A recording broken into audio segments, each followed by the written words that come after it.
Hello friends, आज के इस वीडियो में हम राजस्थान के ऐतिहासिक व्यक्तित्व में एक ऐसी शख्सियत के बारे में पढ़ने जा रहे हैं जो अपनी वीरता और बलिदान के लिए इतिहास में एक अलग ही स्थान रखता है।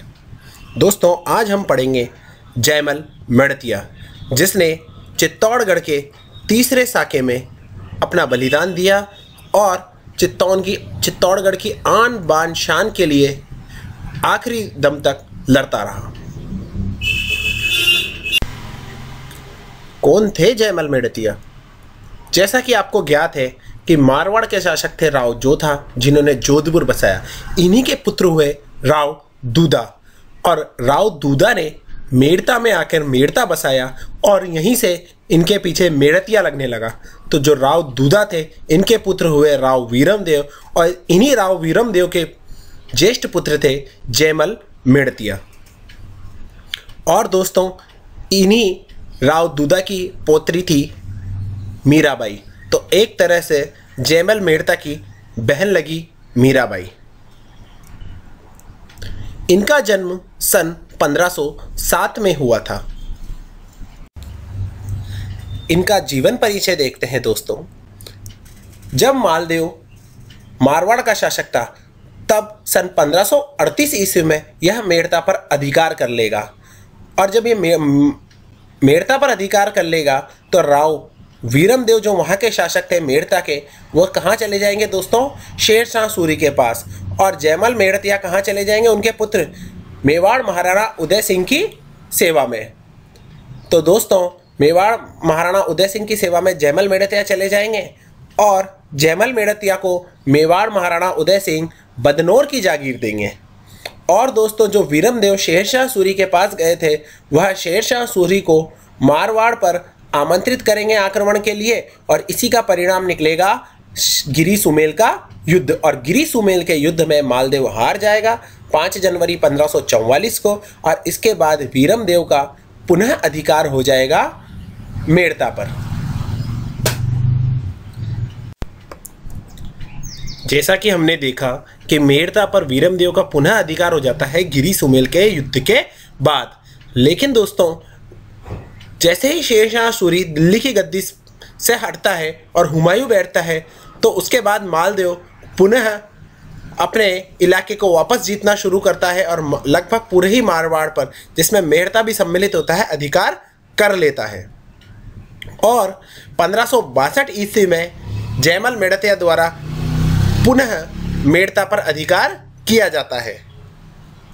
मगर कुछ समय बाद अकबर द्वारा मेड़ता पर अधिकार के लिए सेना भेजी जाती है सफरुद्दीन के नेतृत्व में। तब यह जयमल मेड़तिया मेवाड़ महाराणा की सेवा में पुनः चले जाएंगे, जहां से इन्हें बदनौर व कोठारिया की जागीर दी गई। तो पहले गए थे जब बदनौर की दी गई थी, और दोबारा जब ये मेवाड़ महाराणा की शरण में गए, तब इन्हें बदनौर और कोठारिया की जागीर दी गई। इसके बाद 1567-68 में अकबर का चित्तौड़ आक्रमण। दोस्तों, 1567 में अकबर द्वारा चित्तौड़ पर आक्रमण किया जाता है। तब चित्तौड़ के शासक होते हैं महाराणा उदय सिंह, और 68 में जाकर यह घटना घटित होती है, जिसको इतिहास में तृतीय साके के नाम से जाना जाता है।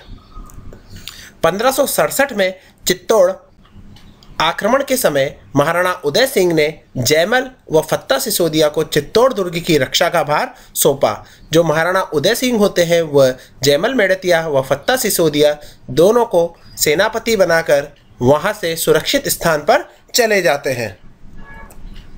जयमल व फत्ता ने बड़ी बहादुरी के साथ किले की रक्षा की।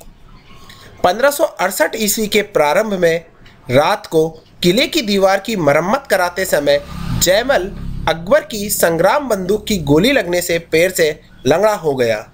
दोस्तों, यहाँ पर क्या होता है, अकबर द्वारा सुरंगें बिछाई जाती हैं, जिसके कारण चित्तौड़गढ़ दुर्ग की दीवार क्षतिग्रस्त हो जाती है। और जब रात्रिकालीन जयमल मेड़तिया हाथ में मशाल लेकर उस दुर्ग की दीवार की मरम्मत करा रहा होता है, तब अकबर द्वारा देखा जाता है कि यहाँ पर कोई सामंत या कोई सेनापति खड़ा है जो इसकी मरम्मत करवा रहा है, तो वह अपनी संग्राम नाम की बंदूक से गोली चलाता है और वह गोली जयमल मेड़तिया के पैर में लगती है और पूरे ही दुर्ग में अफरा तफरी मच जाती है। और यहाँ से जो राजपूतों की रणनीति हो जाती है कि अब हमें साका करना है, और कुछ समय बाद ही अग्नि प्रज्वलित होने लग जाती है चित्तौड़गढ़ दुर्ग के अंदर। तब इस बात पर अकबर द्वारा भगवंत दास से पूछा जाता है कि ये क्या हो रहा है। तब भगवंत दास कहते हैं कि महाराज, थोड़ी ही देर में केसरिया साफे बांधकर राजपूत दुर्ग का द्वार खोलकर बाहर आएंगे और इनकी महिलाएं अग्नि में समाहित होकर साका करेंगी या जोहर करेंगी। जयमल जी के मन में यह आस रह जाती है कि मेरे पैर में तो गोली लग गई, लेकिन मैं अब अकबर से कैसे युद्ध करूं। तब इनके कुटुंबी कल्लाजी राठौड़ कहते हैं कि आप मेरे कंधों पर सवार होकर रणभूमि में चलो और हम दोनों वीर वहां पर अकबर से मुकाबला करेंगे। तब दोनों ही वीर रणभूमि में जाते हैं और अकबर से मुकाबला करते हैं और हनुमान पोल और भैरव पोल के बीच में, जो कि चित्तौड़गढ़ दुर्ग में है, दरवाजे हैं, वहाँ उनके बीच में लड़ते हुए वीर गति को प्राप्त होते हैं। तो कुछ इस तरह का दृश्य होता है। यह कल्लाजी राठौड़ है जो इनको अपने कंधे पर बिठाकर अकबर से युद्ध करा रहे हैं। तो जब ये शाम का समय होता है तो ऐसा लगता है मानो कि कोई 4 हाथ वाले इंसान यहाँ पर लड़ रहे हैं। इसीलिए कल्लाजी राठौड़ को 4 हाथ वाले देवता के रूप में भी जाना जाता है। अकबर यह देखकर सोचता है कि यह कौन आदमी है जो अपने 4 हाथों से लड़ रहा है। एक बार तो अकबर भी इनको लड़ते देख कांप उठता है। फत्ता जी की जो समाधि है वह रामपोल दरवाजे पर है। वह भी रामपोल दरवाजे पर लड़ते हुए वीर गति को प्राप्त होते हैं।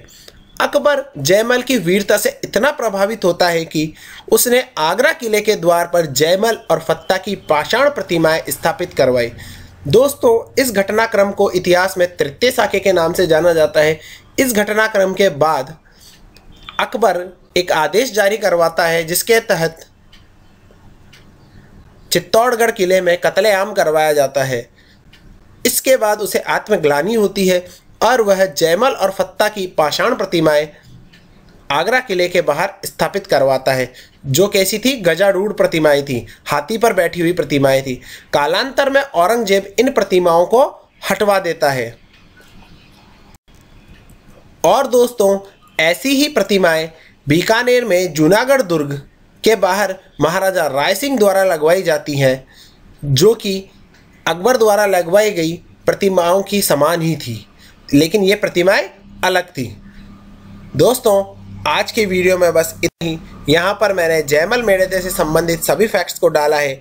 अगर आपको वीडियो पसंद आया तो प्लीज़ चैनल को सब्सक्राइब करें और वीडियो को अधिक से अधिक शेयर करें। धन्यवाद।